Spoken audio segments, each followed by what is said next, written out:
So in the article that I've referenced before, you spoke about job tailoring a bit and that as a way to kind of leverage individual strengths of the applicant. So my understanding from what you wrote, and correct me if I'm wrong, is that you might have an applicant that doesn't necessarily have all of the kind of essential skills or favorable skills of that job role, but you see in them like, well, this person can really offer well, a good percentage of that, but they've got these other skills that can really add to the organization even in ways that we didn't foresee through this job.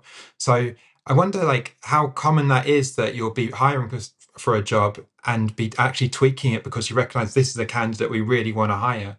And how does that work in practice? It happens gradually and it happens naturally. And again, going back to building a team, you want to build a team of people who are talented, who work hard, who offer lots and lots of different tools in your box. And if I'm interviewing somebody who I can see is really, really talented and I really want them on board, but I'm pretty confident there might be a few bits of the role they can't do, I will then have a think about it, see if there's anybody else in the organisation that might be able to take those parts of the role on, or might even just, shelf those bits of the role for now. So an example is that I might take somebody on to do a HR role, and I can see that they are extremely personable, sociable, emotionally intelligent, but maybe they haven't got the technical skills to introduce, the intranet that we're going to develop with the online training package. That's okay. Maybe I'll just leave that for later. Or maybe we'll get, somebody from our IT department to take that on and work very closely with that person. You can't expect an individual to be good at everything. And a lot of job descriptions have got everything on them. A really good example is teamwork.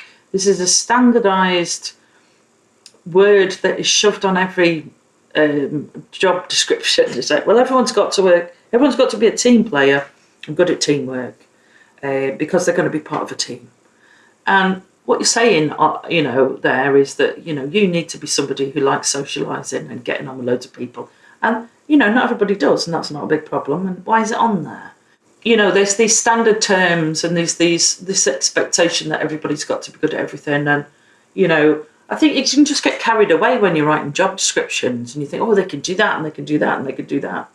So just think about what the essence of the role is and what the essence of the best person is going to be.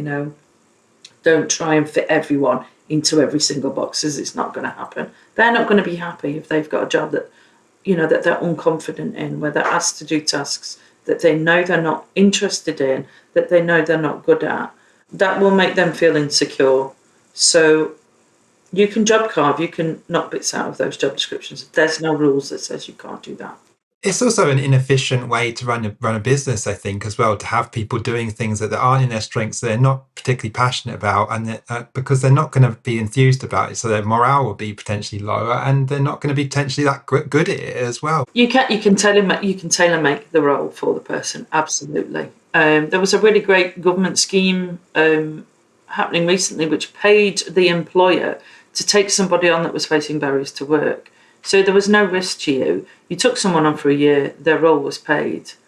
And as a charity, that was great for us because, whenever we took someone new on, it was a lot of money that we would need to raise on an ongoing basis to be able to provide them with ongoing work. And so when that was offered, it was great because we could take on a lot of people and assess them in the job and then create a role for them. Now, that's not feasible for a lot of businesses, but, I just think large organisations with lots of different roles, I'm sure that, and I'm sure some of them do this already, but I'm sure that it will be possible to move people around once they're in, I think that's really important. Yeah. If someone comes in as a frontline care assistant, but actually they're super talented in communications, the organisation would do, the right thing to do is to find those people and give them the opportunity to move around and carve their roles. They'll be happier. You'll be a better organisation. In the article, you mentioned tailored job roles and practices like job carving to match individual strengths and preferences. So, what's job carving, and how would that work in practice? Well, the first time I ever heard about job carving was when I was working at MenCap, which is an organisation that supports people with a learning disability. So just to put on, medical model hats, a learning disability is a disability whereby an individual's IQ is 70 or below. I'm not going to get into whether, what I think about the IQ system. I'm not going to get into that, but somebody with an IQ of 70 or below is deemed to have a learning disability. And it was widely accepted that, people with learning disability could never work. All the way I was growing up, people with learning disabilities did not work. There couldn't be anything that they were capable of out there. Because, to do any role, you need to be able to read the health and safety policy. You need to be able to read and understand your employment contract. You need to go on staff training that would be too difficult for them to understand, etc., etc. These were all the kind of barriers to work for people with a learning disability, never mind the interview process and everything. You had all these other struggles whilst in work. And when we were at MenCap, we had what we called supported employment facilities, and so they were all kind of in-house, and it was quite common when I was growing up that people with a learning disability were given pretend jobs to do. So they would be housed in sort of warehouses and told to unpack pins and then pack them again. It was all very, very bizarre. And then later on, some real work initiatives started to happen. And people like Asda and Tesco's and Morrison's were the first real organisations where we managed to place people with a learning disability. And what we managed to do was to carve out some of the jobs that needed to do in the supermarkets that people with a learning disability were capable of, such as clearing boxes away, moving trolleys around the car park, cleaning things, stacking shelves, stuff like that. So it's really, really basic tasks that could be done by them. Now, before we came along, those roles were given to people. So maybe the checkout staff would be required to get rid of the boxes. The person clearing up the trolleys also had warehouse duties where they needed to follow lists and things like that. So we went to the organisation, we pulled out those tasks that we knew someone with a learning disability could do, and we would create a job description, a bespoke job description for that individual. So taking this to the extreme, really, that's what we were doing. We were working with people who traditionally would have been thought of as being impossible to employ. And actually, it worked really, really well. And it was the first step on the ladder, really, for people with a learning disability to start to gain work in the real world, in industry. And there's no reason that you can't do that for anybody. So I'm talking about people there who aren't able to read and write very well. You're going to get people who can read and write extremely well, but who can't perhaps be around other people. There might be a bit in their role that is about working with the general public. Maybe on Wednesdays they need to man reception because all the administrators do one day on reception. That doesn't have to be there. And if that person is struggling, you can just carve that out and move it over. And maybe have one receptionist role for somebody who likes outward-facing stuff.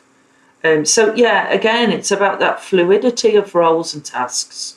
It's about not being afraid to move things around and really thinking about this job, what it entails, what kind of person is going to be able to do these bits, and I think that role within the supermarket that was created, it was the first step on the ladder, and because people with a learning disability were then enabled to do that and shone and really shone at doing that, because first time they'd been offered work and so enthusiastic and happy to be there, worked extremely hard, started to get other roles within the organisation. So yeah, that's really where job carving came about.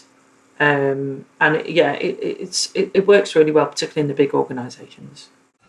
Is that something that you've implemented at the Brain Charity or Drake Music or other previous employers? Yeah, absolutely. We would often pull together roles specifically for individuals that we'd met. We would often split roles and change roles to suit people already in the organisation. We created roles for people that we knew were going to really, really thrive at doing that particular thing. Yeah, and I've taken people on that have got, maybe they've had a history in exercise and sport, and you can see that they love that, but it's quite an unusual role that they've had before. So they've lost that role, so they've come to our organisation to do maybe supported employment, but you know that their passion is sport. So, eventually when something comes up that's sport related in the organisation, you tap them on the shoulder and say, here you go, because that's where they're going to perform the best. Do you think of the onus being on the managers, on the leads, or is it on the employees to kind of speak to like where their strengths are and what potential roles maybe they would thrive more in? I think it's all about the culture. I think the leadership team are the ones that set the culture, but your HR team need to be empowered to become more fluid in their work. Often you'll hear someone describe themselves as being a HR professional, and what they're saying really is that I understand all of the policies, the procedures, the legislation, the structures, the rules around HR. But what you want is a creative person in that role. You want someone who just rips all that up, and obviously you've got to be legally compliant, but apart from that, you can do anything you want really.